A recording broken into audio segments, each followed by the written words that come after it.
I'd just like to start out with saying, do you like boxing? I don't. I think boxing is I don't know, it's just kind of cruel. And you just beat up on the other person. And I think it's a man thing, though, because you put a bunch of men in front of a boxing mat on television and they just go from roar to roar and roar to roar. And but anyway, this is kind of a little comparison that I want to talk to you about tonight.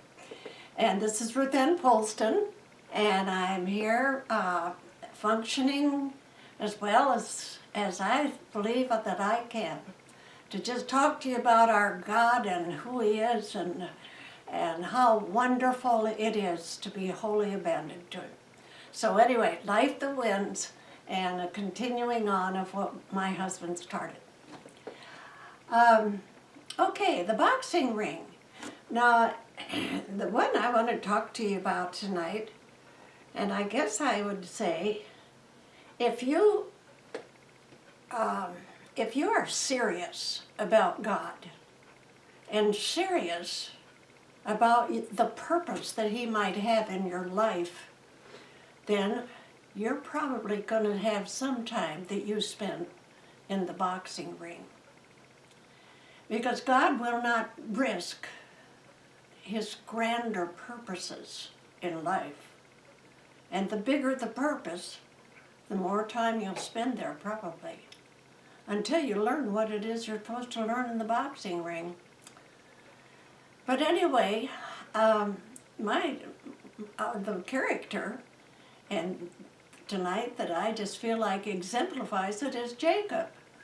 Now Jacob come in this world as a deceiver. They called him a heel grabber, because even when he was in the womb, he was the second to come out, and the firstborn, and that was Esau. They were twins, and he was the one that was supposed to be the big man at their house, and he was supposed to inherit the blessings and everything. But as he came out, it seemed like from the very beginning, he used to get everything by trickery, manipulation, or just having sort of a subversive, manipulative personhood. That's who he was. And he could do it. He could get it done, and it would serve him. But you know, God, He just doesn't say, well, I think I'll do this first, because this is the one that came out first. No, God works just the opposite.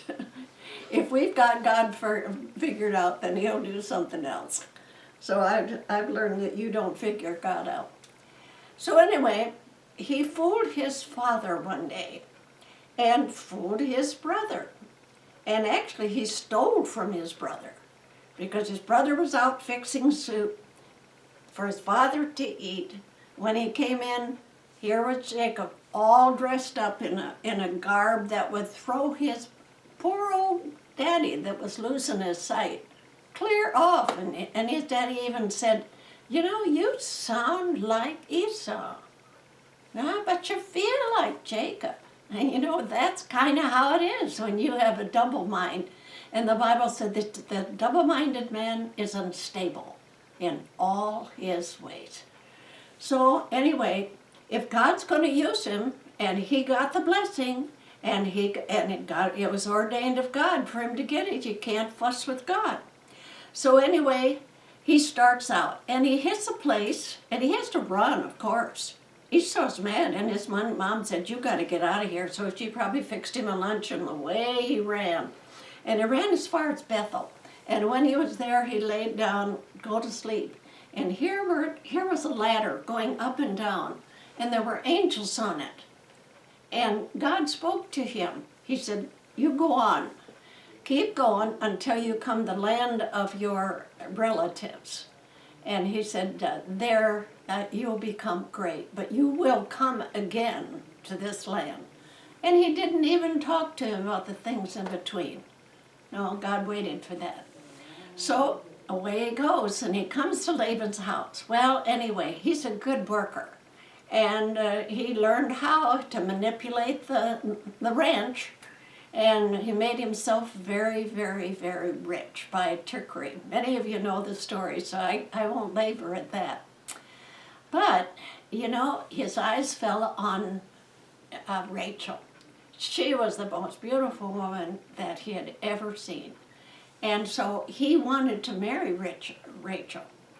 Now you see, what goes around comes around.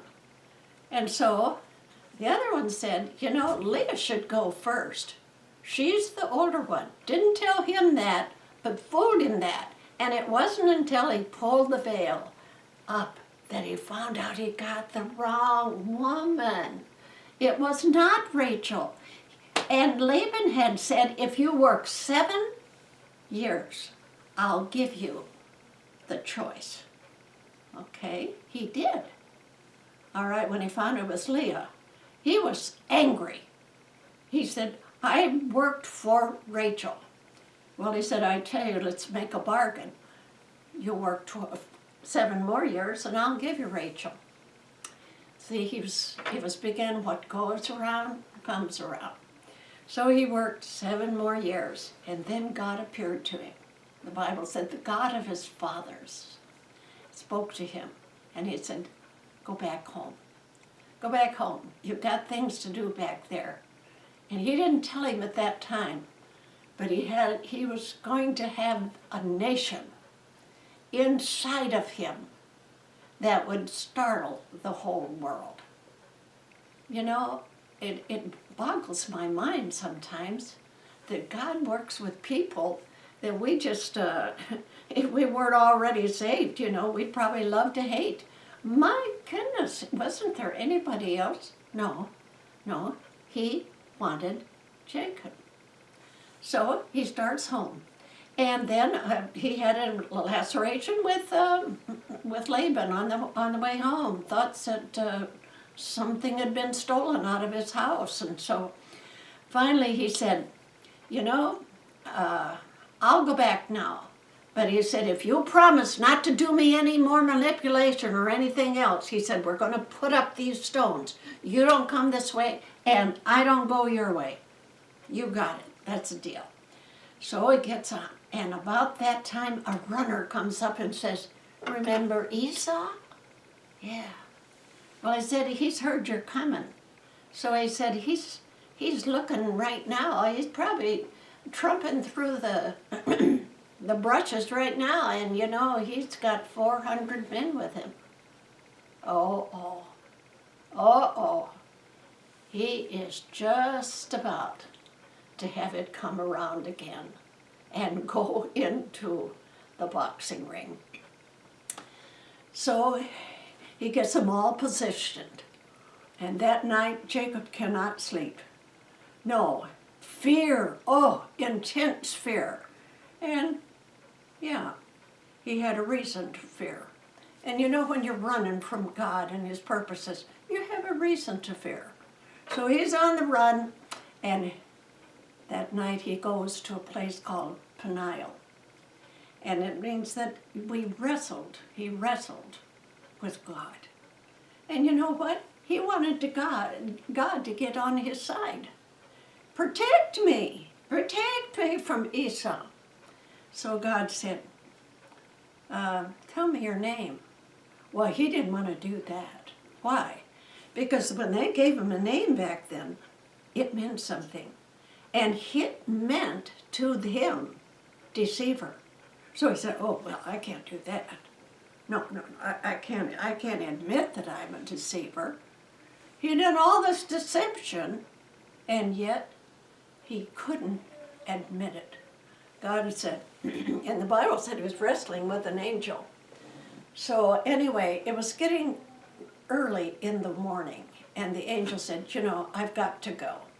And we can't get a meeting of minds here. No, he said, you can't go. You can't go until you bless me. He said, I'm not blessing you. I'm going to stay in this ring until you're down on the mat. He said, yes. What do you want? I want to know your name. He said, my name is Jacob, and I am a deceiver. Well, that's good enough for me. And the Bible said that as they wrestled, he smote him on the thigh. And do you know that Jacob, he carried that limp with him forever. When you've been in a ring with God, and God has a great purpose for your life, you kind of walk a little bit differently than other people. Oh, you may not draw attention to yourself, but you know what? If you watch you long enough, there's a defining limp about your life. And you know what? Later on, oh my, I can't even get into that story, so we'll let that story alone. But he goes back, and he put the thing all in little quarters. This quarter was for the children. See, he had been deceived with Leah, and Leah had 10 sons for him, but Rachel didn't have any. And so the Bible said that Rachel, God opened her womb and gave her a son. And guess what his name was? Joseph. Isn't that something? Joseph. He was the breadbasket of the world for Pharaoh. He was top man in the kingdom. And Pharaoh said, I won't have anybody lift their foot in the land of Egypt unless they go through Joseph. And he took care of the family down in Egypt. But see, God heard the cry of Rachel, who was barren. God always worked with so many barren women on the Bible. Practically everyone he was going to use mightily, but they were barren. And God had to do something spectacular for them. So count it. Every one of us will have to go in and go down on the mat, and we'll stay there until we say who we are. Yeah, I've been in that ring. I know what it is. It's not fun to confess who you are. In fact, you don't even sometimes know it until God's in there. And he makes you come right up to the truth and face it. So tonight, I don't know.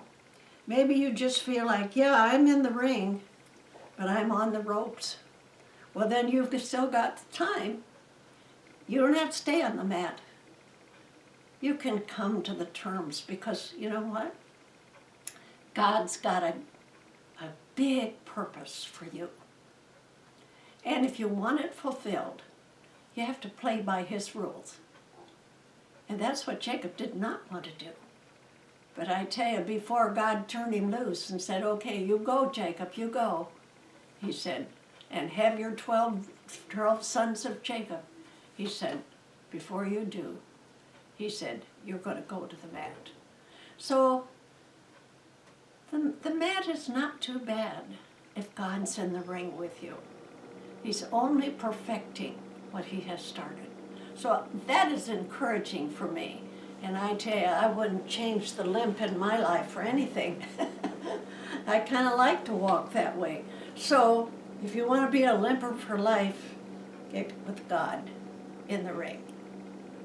Okay.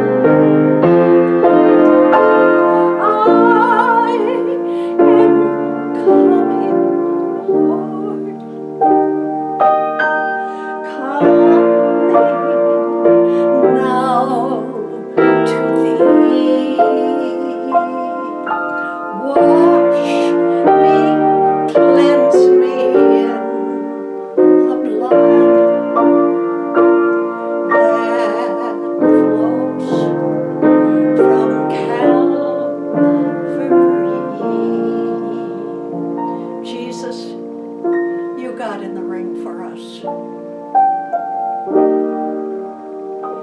Yes, Lord. We were down for the count.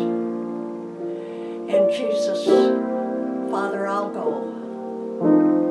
And I'll take the sins of the world into my own body and give you the whole ransomed bunch. And whosoever receives me will receive eternal.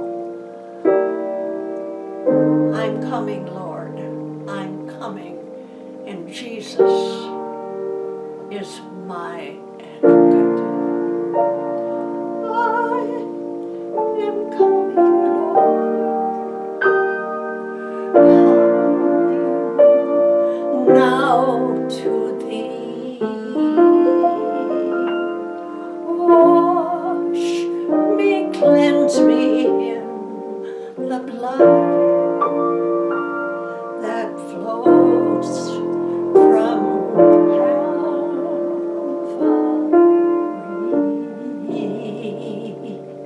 Thank you for listening and being a part of my life and letting me just tell you more about Him.